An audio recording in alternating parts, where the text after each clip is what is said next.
बिहार में 2025 का विधानसभा चुनाव होना है और ऐसे में बिहार की राजनीतिक सरगर्मी काफी ज्यादा तेज हो गई है। इन दिनों चिराग पासवान की देखिए काफी ज्यादा चर्चा हो रही है, जहां नीतीश के लिए चिराग बनेंगे मुसीबत, मोदी के हनुमान बिहार में करेंगे खेल। देखिए इसलिए ऐसा हम कह रहे क्योंकि चिराग पासवान देखिए बीजेपी का साथ देने वाले, जहां नीतीश को एनडीए से करवा देंगे आउट, ऐसा बताया जा रहा है। आप यह सोच रहे होंगे कि यह सब हम क्यों कह रहे हैं। देखिए इस वक्त बिहार की मौजूदा राजनीति में चिराग पासवान नाम काफी जोर पकड़ रहा है। बिहार का मुख्यमंत्री का चेहरा चिराग पासवान को बताया जा रहा है। चिराग पासवान भी चाहते हैं कि वह बिहार की राजनीति करे, बिहार में सक्रिय रहे, जहां चिराग के लिए बिहार और बिहार ही पहली प्राथमिकता है। और चिराग पासवान अब संकेत देने लगे हैं और उसके बाद देखिए उनके बहनोई जीजा अरुण भारती भी अब कुछ अपने सोशल मीडिया के द्वारा स्पष्ट कर चुके हैं कि अब यह सारे प्रकरण को देखकर कहीं ना कहीं अब यही लग रहा है कि चिराग पासवान नीतीश कुमार को या तो बड़ा धोखा दे देंगे या फिर चिराग पासवान नीतीश कुमार को फायदा पहुंचा देंगे। ऐसे में बिहार की गद्दी पर चाचा भतीजा बैठकर खेल करेंगे तो अब बड़ा सवाल है कि चिराग पासवान आखिर भाजपा के साथ है या फिर नीतीश कुमार के साथ।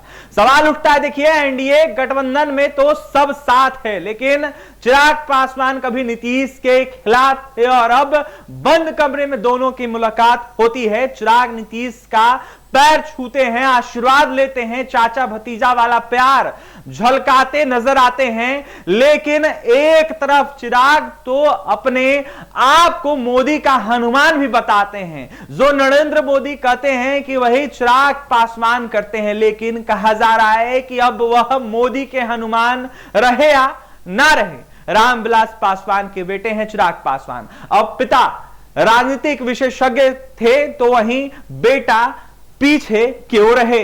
देखिए चिराग पासवान भी सारे प्रकरण को धीरे धीरे समझना शुरू कर दिए हैं और अब चिराग पासवान बिना देर किए बिहार की राजनीति में जो सक्रिय हैं वो कहीं ना कहीं होना चाह रहे हैं और समय के अनुसार बिहार की गद्दी पर सवार होना चाह रहे हैं। चिराग पासवान को पुरजोर रोकने की कोशिश भी की जा रही है इन दिनों देखिए, लेकिन चिराग पासवान अब रुकने वाले नहीं है, थमने वाले नहीं है। अपने पिता के राजनीतिक विरासत को चिराग पासवान ने बचाया है। जहां चिराग पासवान को देखा जाए तो 2020 के चुनाव के बाद बहुत परेशान उनको किया गया था, अलग कर दिया गया था पार्टी से, जहां पार्टी से दिल्ली वाले बंगले से भी अलग किया गया था। लेकिन चिराग पासवान की पार्टी ने 2024 का लोकसभा चुनाव में देखा जाए तो जिस तरीके से स्ट्राइक रेट रखा, इसको देखते हुए देखिए कहीं ना कहीं साफ स्पष्ट हो गया 100% स्ट्राइक रेट के बाद कि चिराग पासवान अब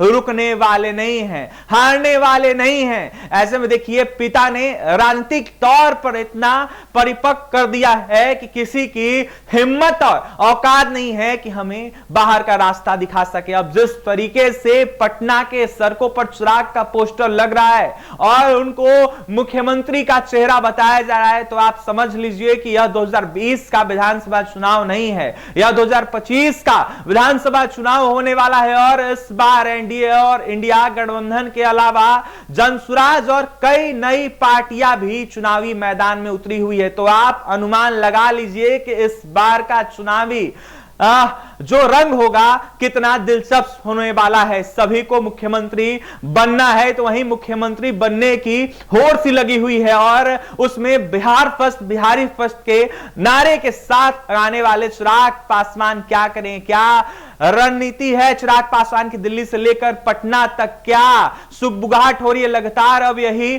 चर्चा का विषय बना हुआ है, सवाल उठ रहा है। तो वहीं देखिए बिहार की राजनीति आसान नहीं है चिराग पासवान के लिए, लेकिन फिलहाल चिराग पासवान के द्वारा जिस तरीके से बयान दिया जा रहा है, जिस तरीके से उन्होंने पार्टी का जिक्र किया, इसको देखते हुए कई तरह की चर्चा हो रही है। आपको हम जरूर बताएंगे तमाम अपडेट, लेकिन चिराग पासवान को लेकर इन दिनों काफी ज्यादा चर्चा तेज हो गई है। जहां चिराग पासवान विधानसभा का चुनाव लड़ सकते हैं, उनके बहनोई अरुण भारती ने भी स्पष्टीकरण दिया था, जहां चिराग पासवान ने भी स्पष्ट किया था कि पार्टी का अगर फैसला होगा तो मैं चुनाव लड़ने के लिए तैयार हूं। बिहार और बिहारी मेरी प्राथमिकता है और बिहार और बिहारियों के लिए मैं कुछ भी करने के लिए तैयार हूं।